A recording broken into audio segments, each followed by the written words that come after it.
Barry is an amazing and intelligent young woman, coming from a family of a lawyer mom who is a senior advocate and a bank manager dad. It wasn't surprising that Savannah Barry would exude such class and intelligence as she does. At the early age of 16 years, she beat the national cut-off to gain entry into one of the prestigious universities of her country to study banking and finance. She wanted to be a banker like her dad.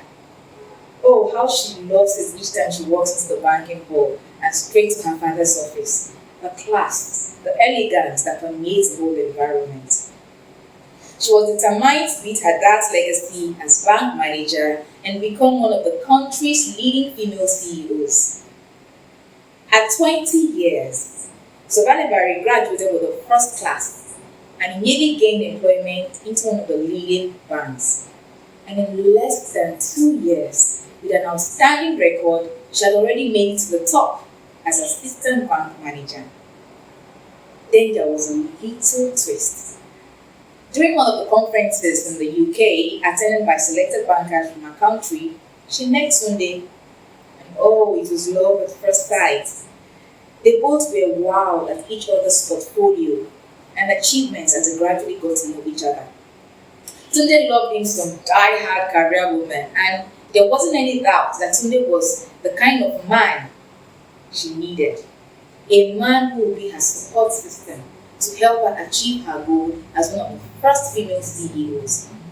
A few months after they met, they had a very beautiful wedding, and 9 months later, she gave birth.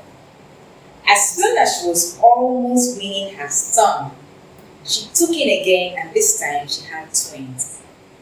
Now, everyone, including her husband, thought it wise that she took off time, probably a year or two, to really build the family and take care of the kids.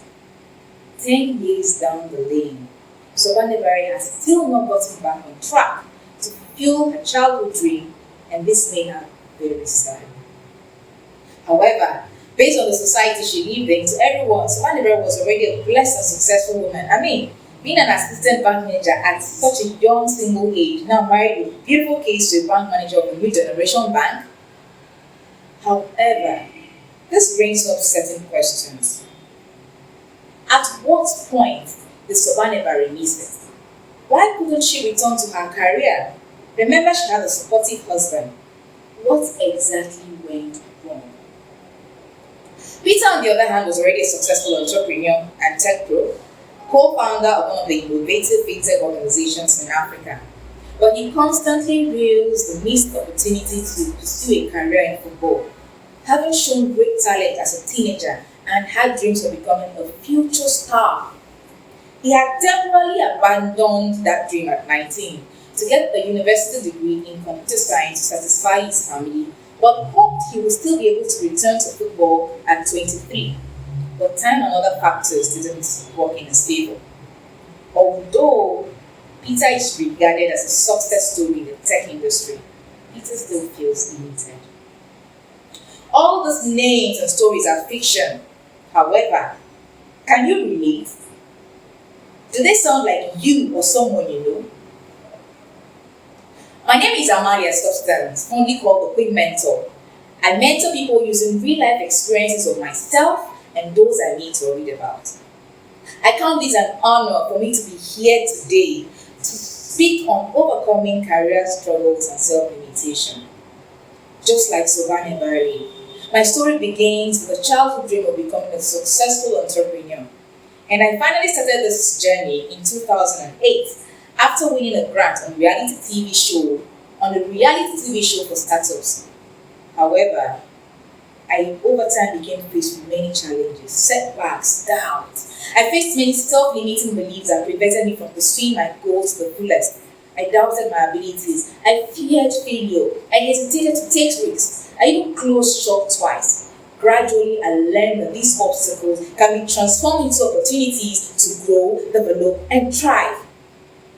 I realized that if I wanted to achieve my dreams, I had to confront my fears. I had to challenge my assumptions, and I had to take action. I want us to first look at what are the possible causes of career struggles and self-limitations. These are but not limited to self-limiting beliefs, doubts, uncertainties, fear of failure, and the hesitation to take risks. I will not really want to dwell on societal or economic challenges unique to certain countries, especially from where I come from in Africa, because there are many persons still striving amidst all of those. Now, let's look at self-limiting beliefs. This is the act of holding oneself back from achieving a goal or taking on a challenge due to certain beliefs that are most often influenced by past experiences, religion, culture, society, or even one's family. Now, these in turn give rise to doubts. Like Savannah Barry earlier stated, even with a supportive husband, she wondered if she could ever get back on track. Will she still thrive in the industry with newer innovations and among younger women who were also as career hungry as she used to be before marriage? Let's talk about uncertainties. Uncertainties come in various forms, from economic shifts and geopolitical events to personal challenges and unforeseen circumstances. These circumstances can impact individuals, organizations, and even entire industry. However, uncertainties are not all bad. In fact, they can present opportunities for growth and innovation. Businesses that are able to identify and adapt to uncertainties are often the ones that thrive in the long term. Fear of failure and the hesitation to take risks. According to Franklin Roosevelt, the only thing to fear is fear itself. The fear of failure and the hesitation to take risks is what has caused the conquest of mighty empires, has made many countries remain as stalwarts for centuries. Fear is one of mankind's greatest enemies. It takes away your worth and leaves you worthless. It takes away your strength and leaves you powerless. It takes away your voice and keeps you voiceless. The hesitation to take risks is the hesitation to live life, because life itself is full of risk, even within its beauty. Now, how then do we overcome these career struggles and limitations? For me, the first step I took was to identify with my strengths and my weaknesses. I asked for feedbacks, I sought mentorship, and focused on developing my skills. I also learned to embrace failure as a natural part of my learning process. I took risks, I learned from my mistakes, I used setbacks as a motivation to keep going. I also realized that my mindset played a crucial role in my success. I had to shift from a fixed mindset where I believed that my abilities were fixed and unchangeable to a growth mindset where I believed that I could develop my abilities through effort and perseverance. So I focused on cultivating a positive, resilient, and adaptive mindset that allowed me navigate challenges, setbacks, and uncertainties. And these were actually achievable when I created options or various plan Bs. I recognized that things may not go exactly as expected. Hence, I created scenarios in my head of what could go wrong, and I came up with decisions or the next call of action to take to get back on track. Constantly planning and re-strategizing became a part of me and my businesses. Like, I literally mapped out a plan that would span into months, and I carefully wrote out each step, each action, and each task needed to get to my objective. And each time I conclude the task, I'll give myself a good mark and I move on to the next. In summary, uncertainties and all other mentioned challenges are a given in the life and journey of every career person. To effectively manage them, the first step is to acknowledge that they exist and embrace a mindset of resilience, and this means being prepared for the unexpected and having contingency plans in place. It might also mean having an emergency fund or developing a backup plan for unforeseen events. It might mean diversifying suppliers or investing in new technologies to stay ahead of your competition. Another important aspect of managing career struggle is to stay informed and stay ahead of potential risks. This means keeping up with the latest news and trends in your industry and being proactive in addressing potential risks before they become problems.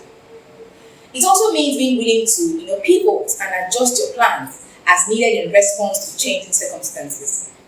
In conclusion, managing career challenges require a willingness to learn and grow. A person has to be open to feedback and new ideas and be willing to take calculated risks in pursuit of growth and innovation. I want to say a big thank you to all of you who took out time to attend this wonderful event. I want to thank my team and also to thank the organizer of this wonderful event and her team, Mrs. Olayinka Aremu. Thank you so much, Ma. Thank you to my fellow speakers. Thank you all once again.